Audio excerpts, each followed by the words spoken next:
Tonight, Sherry's life will be over. Haha. As my daughter Victoria and I entered the diner, I overheard the voice of my husband, Michael. Approaching quietly, I saw Michael and his mother, Linda, having a suspicious conversation with a sinister smile. We can finally get rid of that bothersome wife. It's just perfect.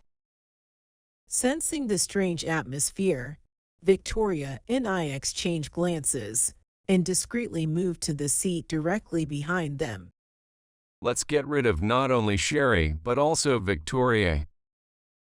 Their terrifying plan was not only threatening my life, but also that of my daughter. I quickly put my hands over Victoria's mouth as she was about to speak up, and made a suggestion that we should act on. My name is Sherry. I am a 40-year-old housewife. I live with my husband, Michael, who is 5 years older than me, and our daughter in middle school, Victoria, who dreams of becoming a doctor. Until a year ago, we were a close-knit family going on vacations often. However, everything changed drastically after Michael's father, Jack, passed away due to illness. The cause was the presence of 71-year-old Linda. Linda moved into an apartment close to our home using the money she got from selling her house, and also from Jack's inheritance. Since then, she started coming over to our house almost every day. I threw out the terrible dinner you made, so try again. Please don't waste it. Shut up. You can only give birth to girls. You can't even do household chores properly. Poor Michael. I was sick and tired of Linda constantly criticizing everything I do.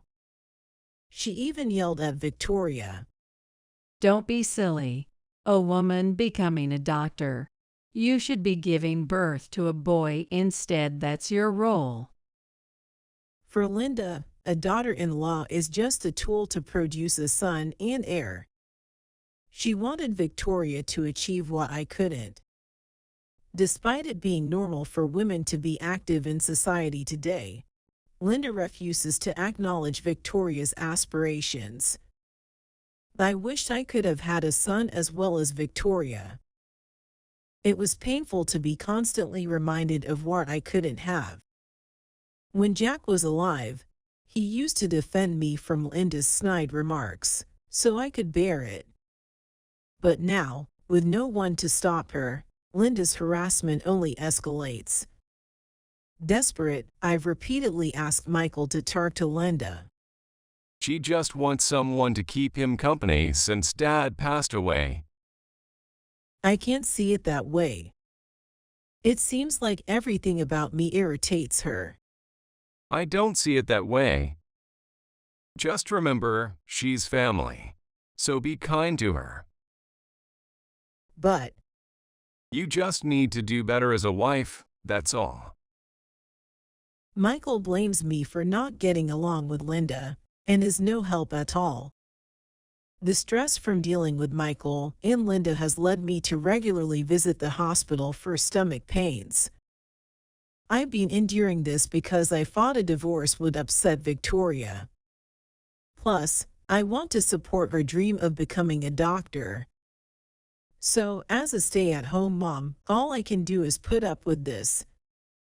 One day, while cleaning Michael's suits, I found several hotel receipts.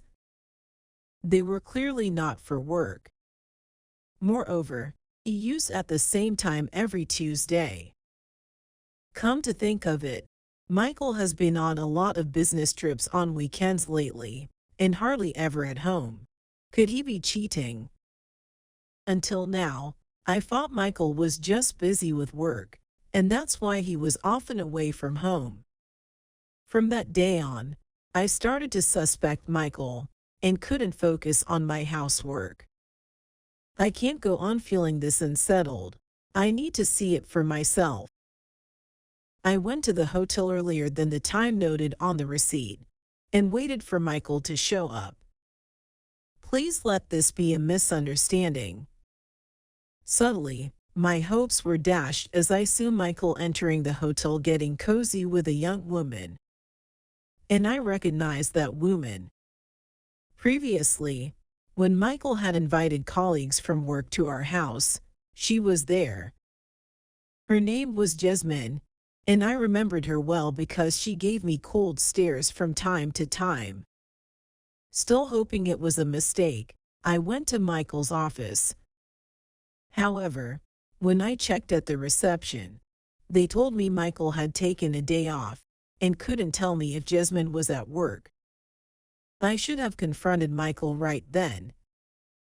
Regretting, I left the office and wandered around aimlessly until I ran into Bob, a colleague of Michael who often came to our house. Touched by his kind approach, I ended up venting to him. I found this receipt and went to the hotel. Then I saw Michael and Jasmine going inside together. Do you know anything about this? Bob seemed to be confused at first, but then he told me that there were rumors around the office that Michael and Jasmine might be having an affair. Hearing this, I felt deflated, but Bob said, "I'm here to help whenever you need." He also shared some more information he knew. How could he? I trusted him. Probably, while Victoria and I endured Linda's snide remarks, Michael was enjoying his time with his lover. Standing on the brink of despair, my love for Michael began to turn into deep hatred. Now I want to confront Michael with proof of his cheating, but I don't have the courage. About a week later, one day, despite it being a holiday, Michael hurried out wearing a dressy coat. Last week, after he wore that coat, I found a flower-shaped earring in one of its pockets. Is he going to see his lover again? As I watched him leave, I felt disappointed in my inability to stop him. No matter how much evidence I gather, I can't even bring myself to confront Michael. Feeling down about myself, Victoria kindly talked to me. Mom, you seem tired lately. Let's have lunch at the diner to cheer you up. No need to cook. Do I look that bad? Thanks for caring. Yes, dining out with you sounds nice. As we drove to the diner, it started to snow lightly. The radio was playing, and the newscaster said it was going to get much colder tonight. On our way back, should we stop to buy some heating oil? I casually chatted with Victoria as we headed to our destination. When we arrived at the diner, it was bustling due to the lunch hour. The server greeted us, saying, "Please, take any seat you like." As we were deciding where to sit, a familiar voice caught my attention. Tonight, Sherry's life will be over. Huh? It was unmistakably Michael's voice. When I looked over, I was shocked to see Michael sitting with Linda. We can finally get rid of that eyesore of a wife. It's perfect. Victoria and I felt an odd atmosphere and discreetly took a seat right behind them, making sure they didn't see us. But how will you lure the wife out? Tell her in the evening that we're going to that fancy restaurant she wanted to go. She'll surely come in her favorite fluttery dress. I then overheard their terrifying plan to drug a warm drink with sleeping pills during dinner and leave me abandoned in a deserted mountain area. You're a genius. We might as well take out Sherry and Victoria together. I could hear their horrible plan threatening our lives. Mom, SHH, don't make a sound. I quickly silenced my daughter who was about to speak. It's going to get very cold tonight, so her life will end quickly if she stays in that thin dress. I'll need you to provide an alibi for me, Mom.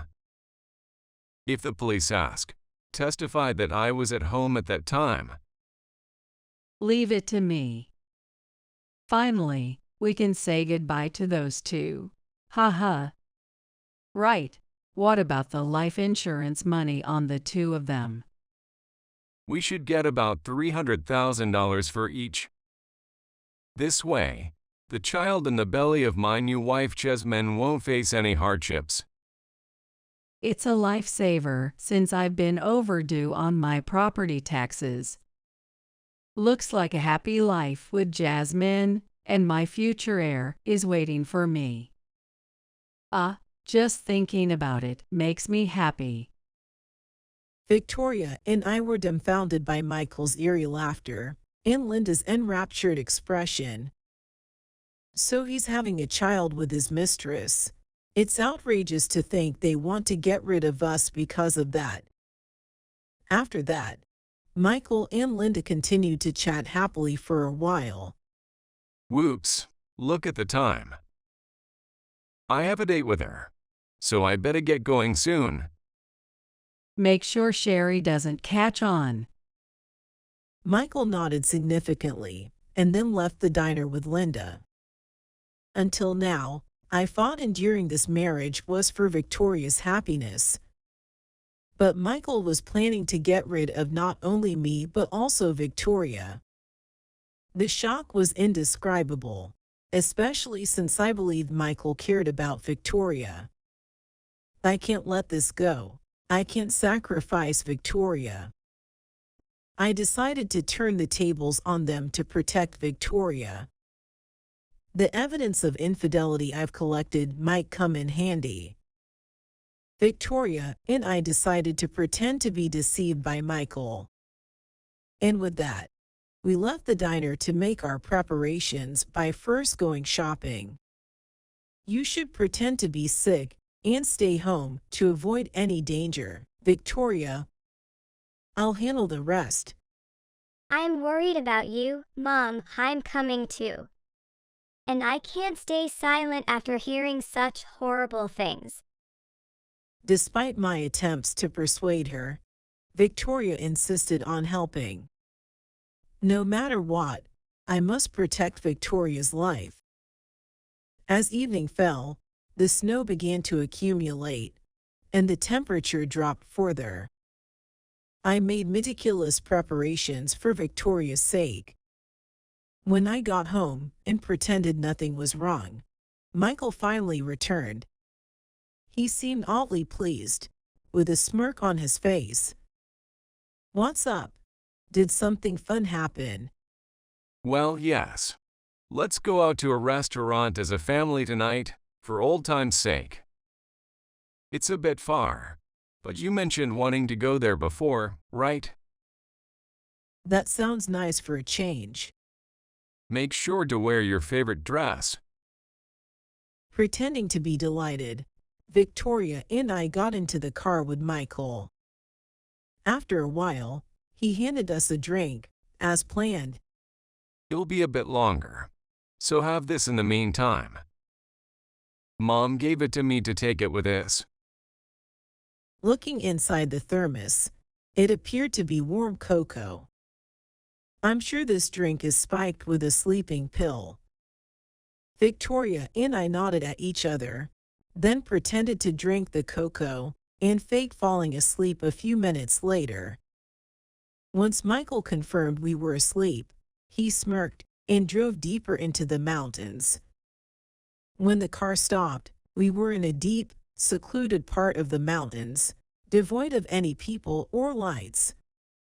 Michael threw us out of the car and even took the extra step to steal my phone from my pocket and leave it in the snow. Sleep forever. With such light clothing, you'll freeze to death in no time. LOL. Chickling. Michael drove away. The cold north wind felt piercing as the snow fell heavily. Victoria, are you okay? I'm fine. I'm well prepared for the cold. Anticipating this situation, we had hidden warmers under our coats and layered up with thermal wear.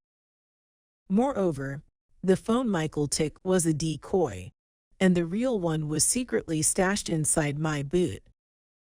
But when I pulled it out to use it, an unexpected problem occurred. What's wrong, Mom? No signal. What do we do now?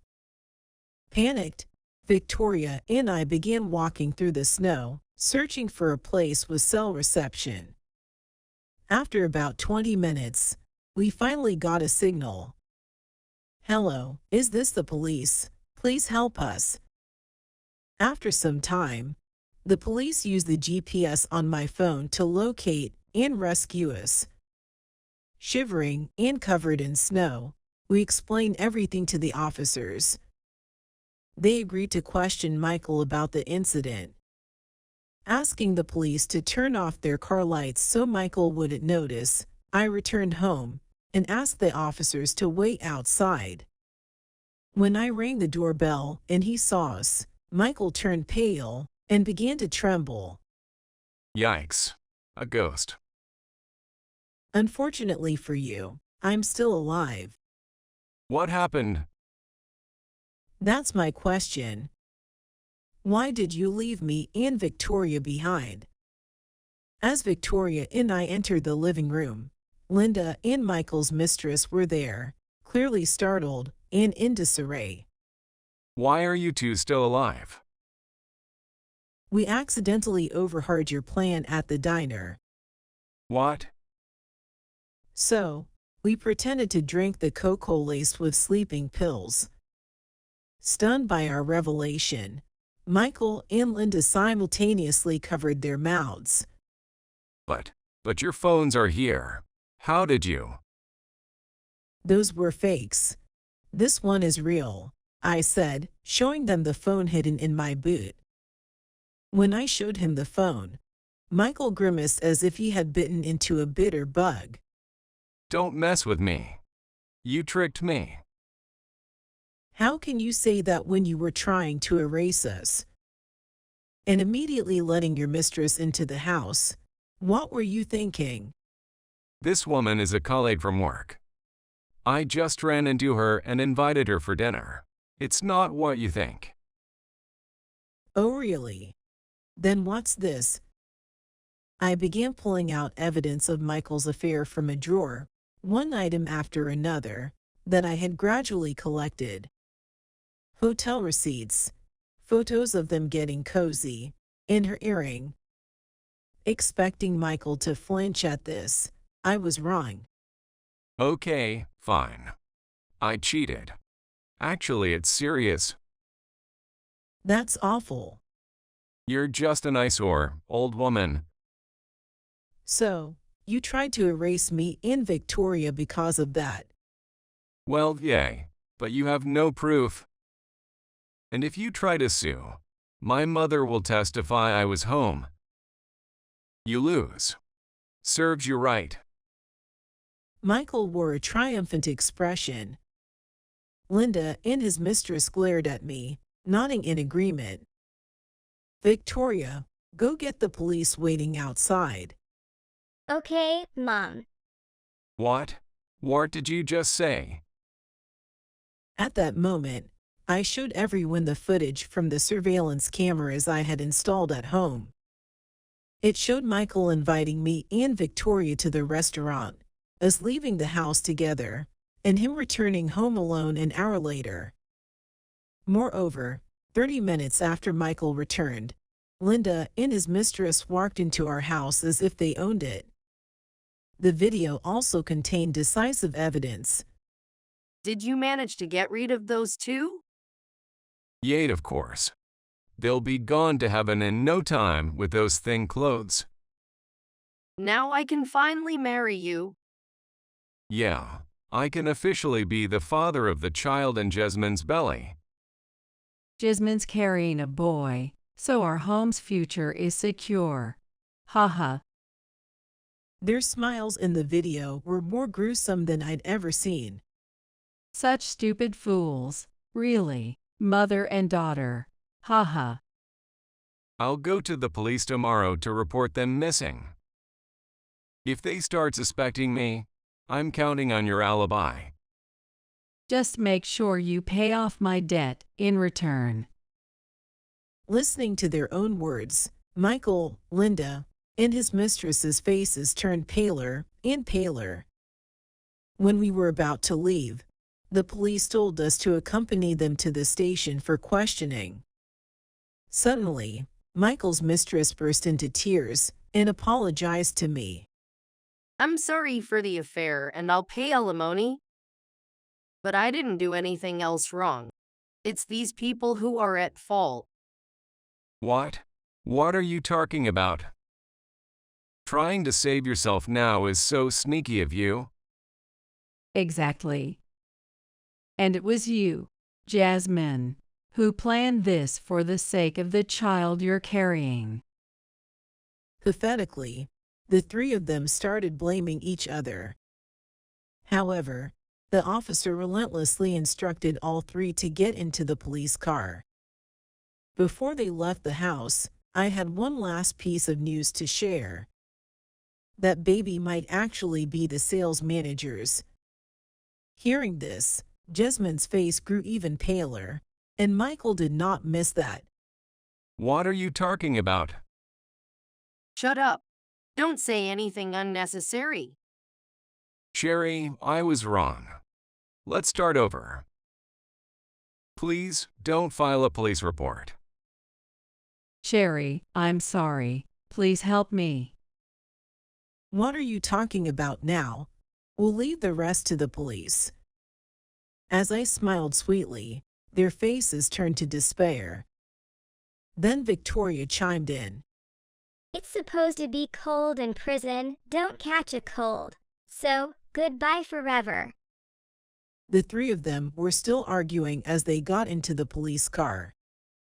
It really didn't matter to us anymore. Later, they were all sentenced. Interestingly, tests showed that Michael was not the father of Jasmine's child. Michael and Linda were dismayed, and Linda, having been delinquent on her property taxes, had her apartment foreclosed. Our divorce was finalized quickly. I received $20,000 each in alimony from Michael and Jasmine. I also secured $30,000 from Michael for Victoria's child support, to be paid in full by selling the house, as documented in a written agreement. I plan to sue Linda for harassment and demand $30,000 in civil damages. Now, I've started working towards my independence by getting a certification. From now on, I will support Victoria's dreams and live a happy life.